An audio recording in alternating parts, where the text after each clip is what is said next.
हाल ही में सीपी राधाकृष्णन को महाराष्ट्र का राज्यपाल नियुक्त किया गया है। देश के 10 राज्यों और केंद्र शासित प्रदेशों के राज्यपालों के तबादले और नियुक्ति को लेकर सर्कुलर जारी किया गया। देश की राष्ट्रपति द्रौपदी मुर्मू ने महाराष्ट्र समेत विविध राज्यों के लिए राज्यपालों की नियुक्ति की है। रात 1 बजे नए राज्यपाल की नियुक्ति को लेकर सूची की घोषणा की गई। रमेश बैस के बाद सीपी राधाकृष्णन महाराष्ट्र के नए राज्यपाल होंगे। इससे पहले सीपी राधाकृष्णन झारखंड के राज्यपाल पद पर कार्यरत थे। उन्हें बीजेपी के काफी पुराने सदस्य के तौर पर भी जाना जाता है। वह 17 साल की उम्र से भाजपा पार्टी के लिए काम कर रहे हैं। वह 2 बार लोकसभा के सदस्य भी रह चुके हैं। सीपी राधाकृष्णन दक्षिण भारत के प्रमुख भाजपा नेताओं में से एक हैं। उन्होंने तमिलनाडु और केरल सहित अन्य दक्षिणी राज्यों में पार्टी संगठन को मजबूत करने के लिए महत्वपूर्ण भूमिका निभाई है। वह पिछले कई सालों से आरएसएस, जनसंघ और बीजेपी से जुड़े हुए हैं।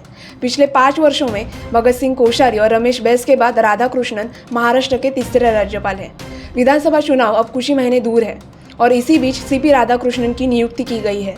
इसलिए अब राज्यपाल द्वारा नियुक्त 12 विधायकों की नियुक्ति को कितना वक्त लगेगा और उस पर क्या निर्णय लिया जाएगा, इस पर सभी का ध्यान है। इससे पहले भगत सिंह कोश्यारी महाविकास आघाड़ी सरकार के दौरान महाराष्ट्र के राज्यपाल थे।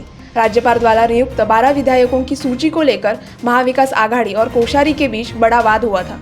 भगत सिंह कोश्यारी बीजेपी के कार्यकर्ता के तौर पर काम करते हैं और उन्होंने अपने पद का दुरुपयोग किया है, ऐसा आरोप महाविकास आघाड़ी के कई नेताओं ने उन पर किया था। आखिरकार महाराष्ट्र में महाविकास आघाड़ी की सरकार गिर गई, लेकिन आखिर तक 12 विधायकों की नियुक्ति की गई नहीं। तो सीपी राधाकृष्णन द्वारा राज्यपाल द्वारा नियुक्त 12 विधायकों की नियुक्ति कब होती है और उनकी नियुक्ति का महाराष्ट्र की राजनीति पर क्या असर पड़ता है, ये देखना अब अहम होगा।